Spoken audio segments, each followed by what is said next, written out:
වෙනසක් වෙනුවෙන් නැවිදීම මේ වචනය ඇහිච්ච ගමන් මට හරි අමුතුයි සර්. මොකද අපි ලෝකේ දකින්නේ ගොඩක් කලාවට දේශපාලනික ප්‍රචණ්ඩ ක්‍රියා, ප්‍රශ්න, අරගල, යුද්ධ, එක්කෝ රුසියාව යුක්‍රේනය අතර ප්‍රශ්නයක් කියනවා, ගල්ෆ් යුද්ධයක් කියනවා, විවිධාකාර ප්‍රශ්න, යුද්ධ, අරගල ලෝකේ හැමතැන.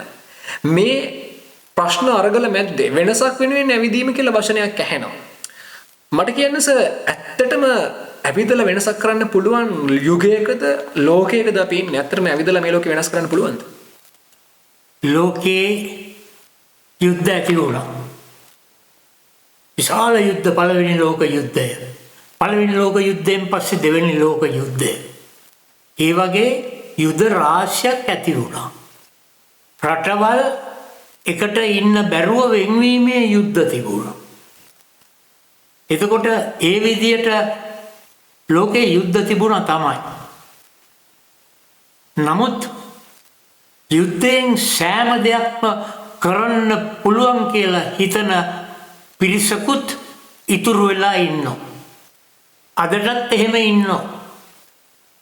උදාහරණයක් විදියට හොඳම දේ තමයි ගල්ෆ් යුද්ධය. ගල්ෆ් යුද්ධයට පටලවිලා ඉන්නවා ඉරානය, ඉරාකය, ඊට අමතරව ඇමරිකාව සහ ඊශ්‍රායලය. මේ රටවල් 3-4 පැටලිලා ඉන්නවා. පැටලිලා ඉඳගෙන මොකක්ද ඒගොල්ලෝ කරන්නේ? ඒගොල්ලෝ අතර සම්මුතියක් නැහැ. මොකටද සම්මුතිය තියෙන්නේ? බලය සඳහා පමණයි. බලය සඳහා විසම්මුතියක් තියෙනවා. විසම්මුතියක්. සම්මුතියක් නෙවෙයි. බලය සඳහා විසම්මුතිය. බලය සඳහා තමයි සටන් කරන්නේ. බලය ලබා ගැනීම සඳහා. රයිට්? ඇමරිකාව ඒ පැත්තෙන් සටන් කරනවා. ඉරානය, ඊශ්‍රායලය මැද පෙරදිගේ ඉන්නවා. දැන් මේකේ නිසා ඊශ්‍රායලය සහ ඇමරිකාව එකට එකතු වෙලා ඉන්නේ. නමුත් මේකේ මූලික ප්‍රශ්නය තමයි මතුවලා තියෙන්නේ ලෝකයට ගල්ෆ් රාජ්‍යයෙන් බෙදී යන සම්පත මොකද්ද? තෙල් සම්පත. khනිජ තෙල්. khනිජ සම්පත, khනිජ තෙල් සහ ගෑස්. එතකොට මේ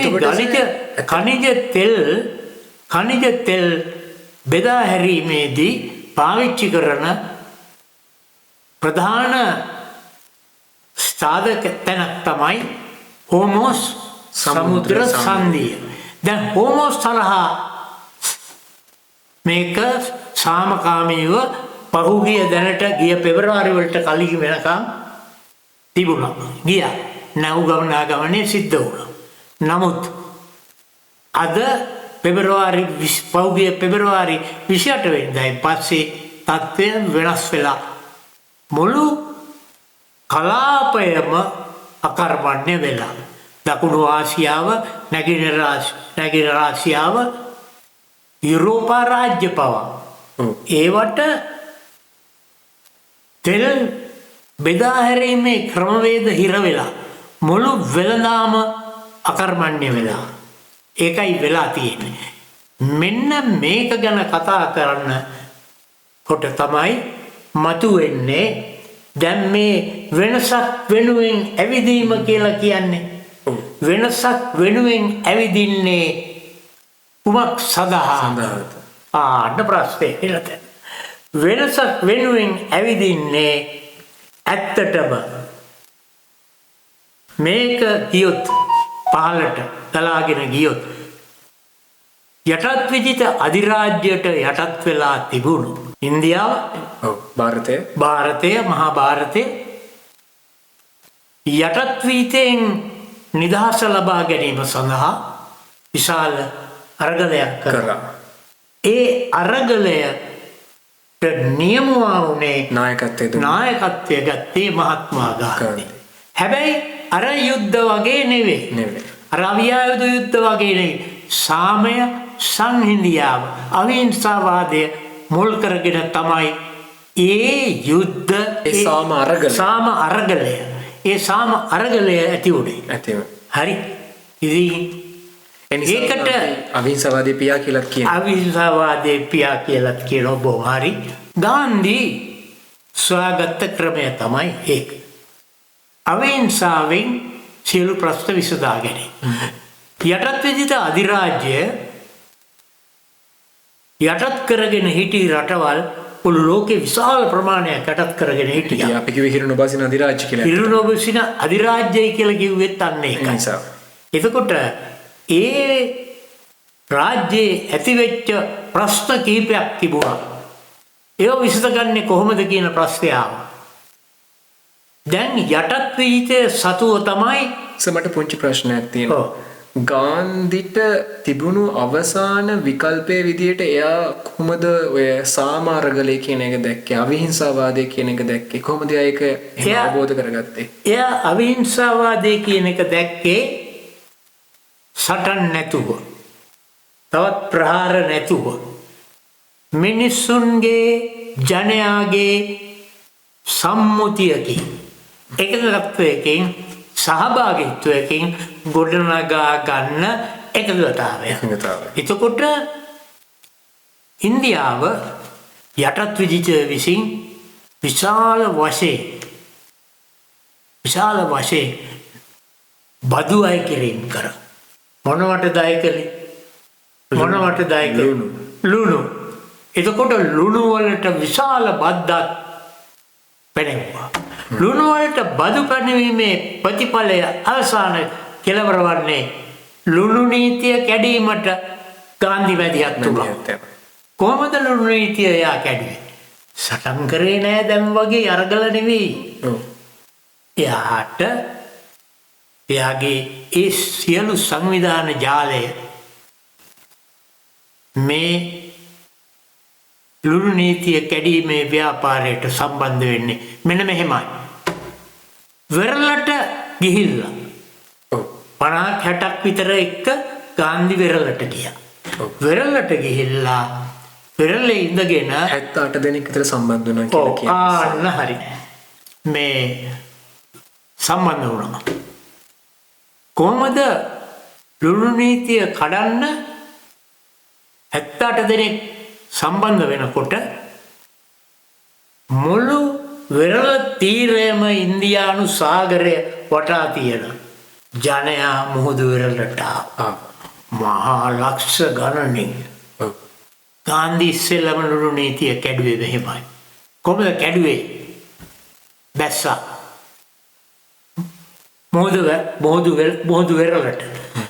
වෙරළට බැහැලා මුහුදු වෙරළේ තියෙන ලුණු ටිකක් අරගෙන වක් කරගත්තා. ලුණු වතුර අරගෙන වක් කරගත්තා. වක් කරගත්තාම ලුණු නීතිය කැඩුවා. මුළු ඉන්දියාවම වෙරළ ජනතාවම වෙරළ බඩ ලුණු නීතිය කැඩීමට තහවුරු. ඒ කියන්නේ ලුණු නීතිය කඩවන්න අනිත් අය පොළඹවනවා. පොළඹවන්නේ බාහිර වෙනත් බලපෑම් වලින් නෙවෙයි. පොළඹවන්නේ කොහොමද? පොළඹවන්නේ වචනේ ක්‍රියාවෙන් සාහිත්‍යම අවිහිංසාවාදීව තමයි ජනයා. මොකෝ මහජනයාට සිද්ධ වෙලා තියෙනවා ප්‍රශ්නයක් මතුවෙලා තියෙනවා. මොකද්ද ප්‍රශ්නේ? තමන්ගේ රට සාගරයේ තියෙන තමන්ගේ රටේ ලුණු ටිකට යටත් විජිත අධිරාජ්‍ය ඇවිල්ලා ඉංග්‍රීසි බ්‍රිතාන්‍ය අධිරාජ්‍යවාදී ඇවිල්ලා විශාල බද්දක් පනවලා බද්දක් ගහලා අන්න මිනිස්සුන්ට දැනෙච්ච තැන. අනිත් එක තව දෙයක් වෙනවා නේද? ඕකේ දැන් මේගොල්ලෝ ඇත්තටම විශ්වාස කරනවා අධිරාජ්‍යවාදීන් කියන්නේ ඒගොල්ලන්ගේ පාලකයෝ නෙවෙයි කියන එක. මේගොල්ලන්ගේ ස්වරාජ් කියන සංකල්පය ඒගොල්ලෝ විශ්වාස කරනවා. ඒ නිසා ඒගොල්ලෝ පනවන නීති මේගොල්ලෝ පිළිගන්නේ නැහැ එක පැත්තකින්. එහෙම නේද? නමුත් ලුණු නීතිය කැඩීම නිසා යටත් විජිත ආණ්ඩුව සෑහෙන පසුබැස්සා. මට ඒ ගැන කියන්න තියෙන්නේ එහෙමයි. ඔව් සර්. දැන් මේකේ තියෙනවා ගාන්ධි වෙරළට ගොස් ලුණු මීටක් අතර ගනිද්දී ඒ නිහඬ පියවර මුළු මහත් ඉන්දියාවම අවදි කර තිබුණි. ඒ පිබිදීම අධිරාජ්‍යයේ අතිවාරම් දෙදරවන්නට සමත් විය. පළමුව ඔවුන් ඔබ නොසලකා හරිනු ඇත. පසුව ඔවුන් ඔබට සිනාසෙනු ඇත. තෙවනුව ඔවුන් ඔබ සමග සටන් කරනු ඇත. අවසානයේ ඔබ ජය ගනු ඇත. ඊටාම ආදරණීය පාඩයක්. ඇත්තටම මේ ඇඟ ලොමුඩ හැගෙනන මේ වචන ආපුවාම ඔවුන් කියනවා පළමුව ඔවුන් ඔබව නොසලකා හරිනු ඇත. පසුව ඔවුන් ඔබට සිනාසිනු ඇත. තෙවනුව ඔවුන් ඔබ සමග සටන් කරනු ඇත. අවසානයේ ඔබ ජය ගනු ඇත. ගාන්ධි දිනස. ඊට පස්සේ ඊළඟට පුදුමාකාර සාමූහික ශක්තියක්.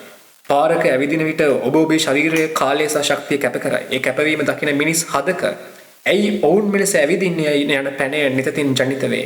එම ප්‍රශ්නයේම වෙනසකාරම්භයයි. එතනින්ම තමයි මේ වෙනස පටන් ගන්න කියලා කියන්නේ. එකම රිද්මයකට එකම අරමුණකට පියවර තබන විට මිනිසුන් අතර පවතින කුල මල ಜಾති ආගම් ભેද දිය වී යයි. ඒ කියන්නේ මේ පාගම් වනත් එක්ක සියලු දෙනා එකතු වෙන්න කුල මල ಜಾති ආගම් කියන ඒ පෞරු ප්‍රාකාර පදනම් විනාශ වෙලා මිනිස්සු එක පොදියට එකතු වෙනවා මනුෂ්‍යත්වයේ වෙනුවෙන්. ඉන්දියාව බහුජාතීන් එක රාජ්‍යයටයි තියෙන්නේ. විශාල සංස්කෘතික යෝධයෙක්. යෝධයෙක්.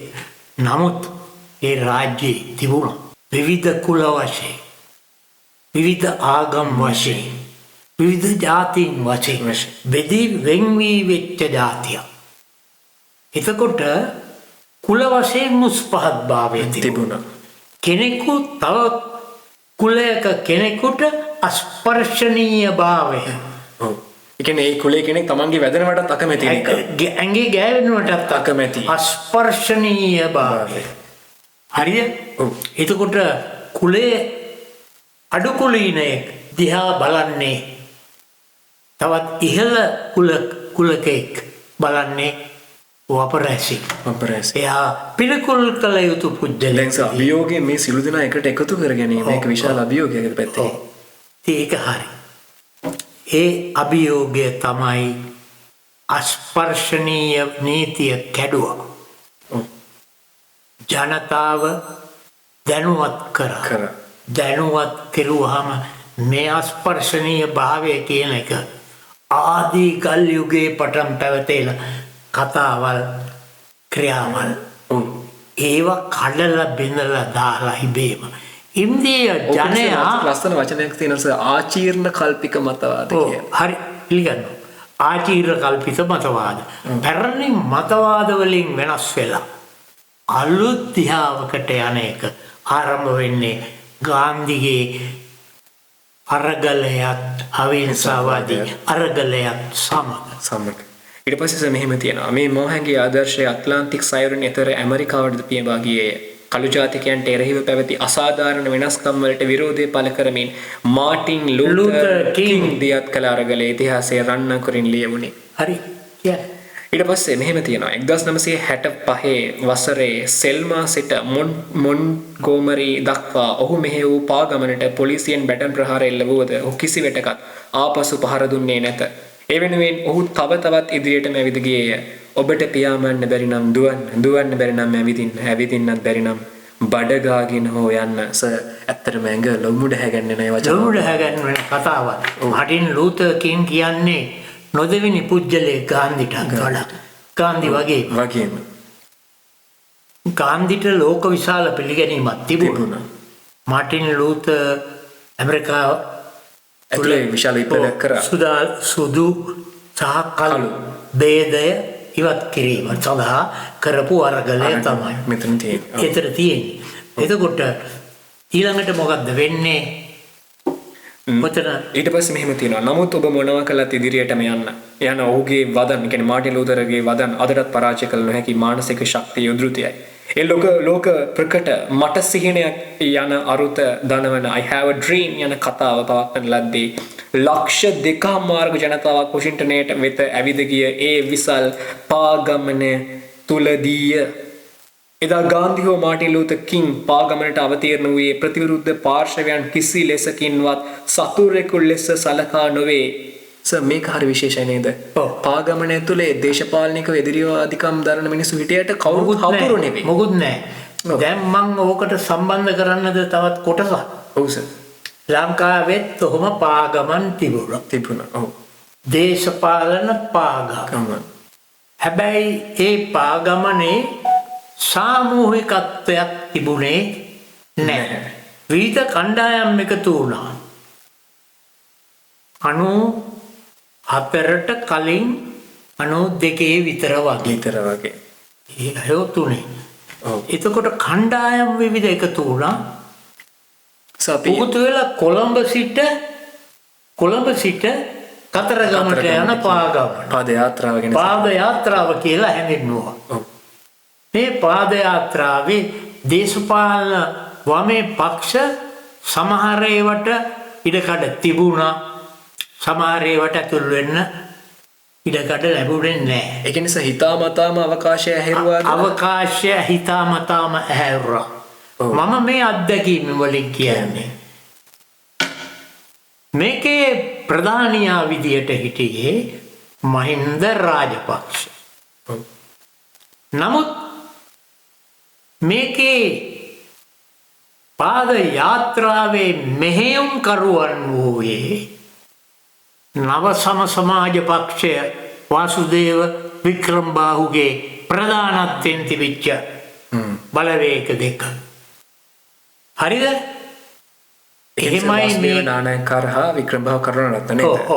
ඒගොල්ලන්ගේ මූලිකත්වයෙන් තිබිච්ච මේකේ තිබුණනේ අර මං ඉස්සෙල්ලා කියපු දෙයට පරස්පර තත්ත්වයක්. මොකද්ද? සම්මුතිය එකගත්ය නැතිකම. මං එකක් කියන්නම්. දැන් ආණ්ඩුව 94 ඡන්දයක් ගන්න හිතමින් ඉන්න කාලයක් වෙලාවක්.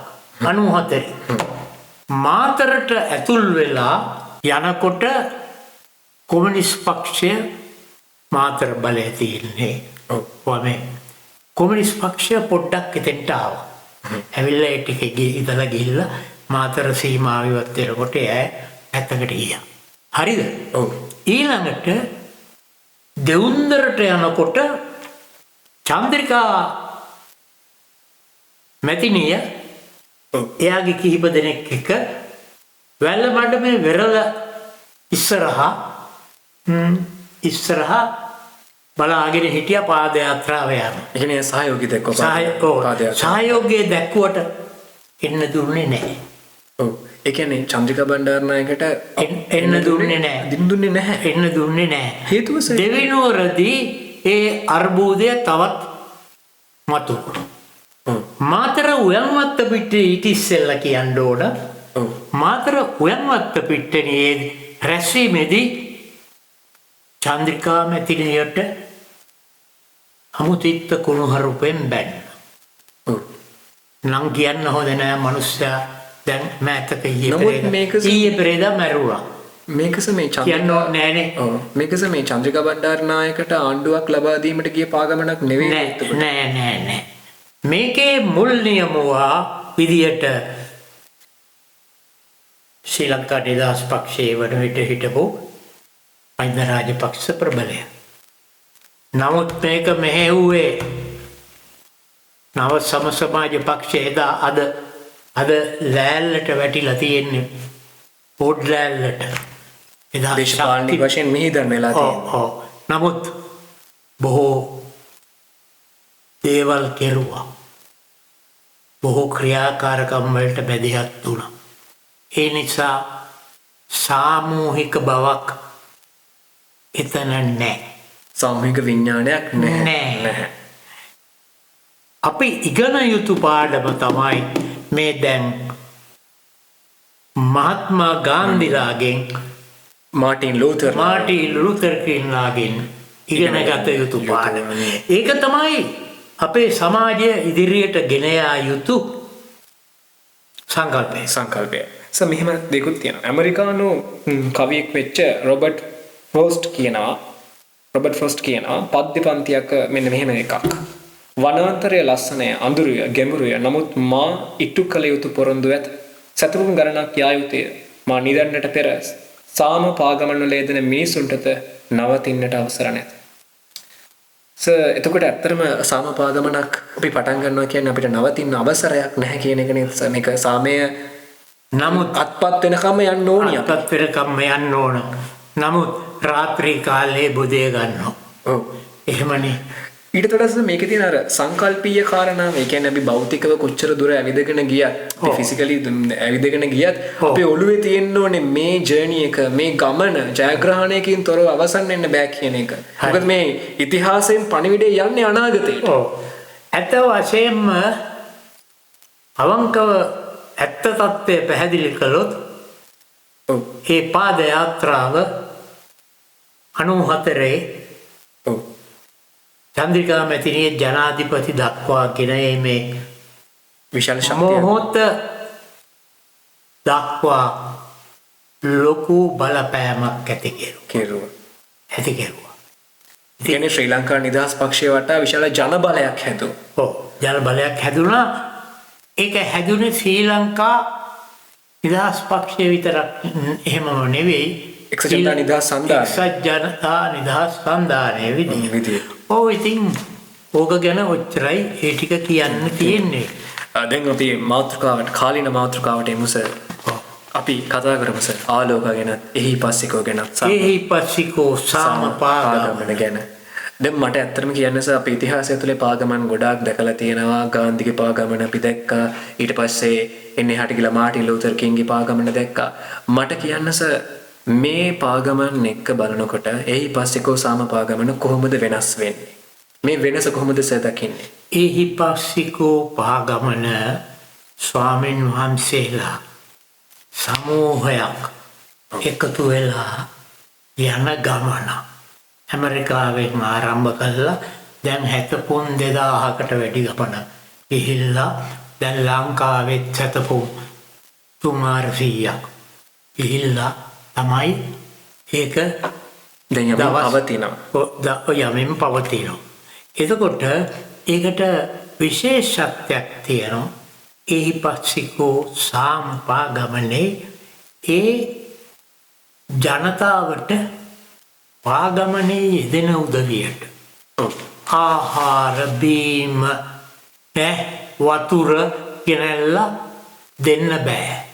ස්වාමීන් වහන්සේලාට පිරිකර පූජා කරන්න බෑ. ඒගොල්ලෝ මිනිස්සු ඒන් ඈත් කරලා තියෙන්නේ. හරි. ඒකත් විශේෂ ලක්ෂණයක් ඇත්තටම. මොකද අපි මෙච්චර කල් දැක්ක පාගමන් වල තත්ත්වය වෙනස් නේ ඇත්තට. වෙනස්. බීම බොනෝ. බෝතල් කඩාගෙන බොනෝ. වතුර බෝතල් බොනෝ. අර පාගමනට වඩා සැනකිලි ස්වරූපයක් තිබුණේ. මේවා එහෙම ඒවා නෙවෙයි. මෙන්න එහි පස්සිකෝ සාමපාගමන කියන්නේ ඒකමයි. එහි පස්සිකෝ සාමපාගමන අවිහිංසාවාදය හා සාමයේ පණිවිඩය ලොවට ගෙන යාමේ වෑයමක් බව වියට්නාමේ පඤ්ඤාකර හිමියෝ පැවසුවා. මේ පඤ්ඤාකර හිමියෝ තමයි මේ කවුද? පුරෝගාමී චරිතය සහ ආලෝකාව මෙතකට සම්බන්ධ කරගන්න. ආලෝකත් අරගෙන තමයි. ආලෝකා ඇමරිකාවේ සිට එන්නේ. ආලෝකාට එන්නට මුලදී ෆ්ලයිට් එකේ අවසර තිබුණේ නැහැ. පස්සේ ෆ්ලයිට් එකේදී මං හිතන මට දැනගන්න ලැබිච්ච විදියට ෆ්ලයිට් එකේ පස්සේ අර පිටිපස්සේ කෑල්ලේ දාන්න ඒකටත් එක ගුණේ නැහැ. කොහොම හරි සීට් එකේ තියාගෙන තමයි මේ ස්වාමීන් වහන්සේලා තමන් එයා බදව සීට් එකක වාඩි කරේ. තමන්ගේ කල්යාණ මිත්‍රයෙක් වගේ ඒ තරම් හික්මීමක් තියෙන සතෙක්, කකුල් 4ක ඇවිදින සතෙක් ස්වාමීන් වහන්සේට ඊටම ගරු කරන යටහත් පහ එයා වැඩියෙන් ළඟට කිට්ටු වෙනෝ මූණ දිහා බලලා ස්වාමීන් වහන්සේට අසීරුයි අමාරුයි කියලා පේනකොට ඒ කියන්නේ මනුෂ්‍ය හැඟීම් දැනීම් වලටත් සංවේදනයක් තියෙන සංවේදී බවක් තියෙන සත්. ඒකයි ඉතින් මට කියන්න පුළුවන් මෙන්න මෙහෙම කතාවක් ලියලා තිබුණා. ඔව් සර්. හරිද? මරු කතාවක් ඒක. අර ඕගොල්ලෝ දන්නව මේක බං කියන්න. කවුද කියලා? අපේ සංස්කෘතියේ මේ YouTube වල අපේ සංස්කෘතියේ තිරිසන් සත්තු එක්ක බැජ් ගහගෙන සාම්පාගමන් යන සිරිතක් නෑ. කවුද මෙහෙම කියන්නේ? ඔයගොල්ලෝ කවුරුත් දන්නවා. බලංගොඩ කස්සප හිමි, පෞගියදා කස්සප හිමි මේ වගේ ප්‍රකාශ තිරිකුණාමලයට ගිහිල්ලා ඒ වගේම එයාට ගැළපෙනම තවත් බඩු කෑලි ටිකත් එක්ක ගිහිල්ලා වෙරළට අයිති රටේ සාගරයේ වෙරළ තීරයේ රටේ රාජ්‍යයට අයිති. වෙරළ තීරයේ අවසරයකින් තොරව යවුවා ජුස් බාර් එකක්. මේකට ගම්මෝ එකග වුණේ නෑ. පොලිසියත් බැදියත් තුරා. කොහොම හරි විශාල ප්‍රශ්නයක් ඇති වෙලා මෙයාට උන්වහන්සේ සිරගත කරන්න වුණා. එතකොට හිරේ විලංගුවේ වැටුණා. ඉතින් ඒකත් අපේ රටේ සංස්කෘතියේ මේ නොතිබුණු ඇමරිකාවේ සහ ඉන්දියාවේ නොතිබුණු පසුගාමී ලක්ෂණ අදටත් තියෙනවා. ඒකයි මේකෙන් අපි පෙන්නුම් කරන්නේ. ඒහි පස්සිකෝ සාම පාගම. ඊට පස්සේ මේ ගැන කතා කරනකොට තියෙනවා walk of peace සාමපාගමන සම්බන්ධයෙන් අත්තනකල් රජමහා විහාරස්ථානයේ ඊයේ පැවති මාධ්‍ය හමුවකදී උන්වහන්සේ මේ බව ප්‍රකාශ කරනවා. සාමපාගමන යනුවෙන් ඇමරිකානු සාමපාගමන සඳහා නායකත්වය දුන් පඤ්ඤාකර ස්වාමීන් වහන්සේ ප්‍රමුඛ භික්ෂුන් වහන්සේ සිව් නමක් ඊයේ උන්වහන්සේ මගේ මතකයේ හැටියට උන්වහන්සේ වියට්නාමේ ස්වාමීන් වහන්සේ. වියට්නාම ස්වාමීන් වහන්සේ නමක්. ඉතින් එතනදී ඊටම විශේෂ දේ තමයි මේ පාගමනට එකතු වෙච්ච සුනකයා ආලෝකා කියලා සුනකයෙක් එකතු වෙනවා.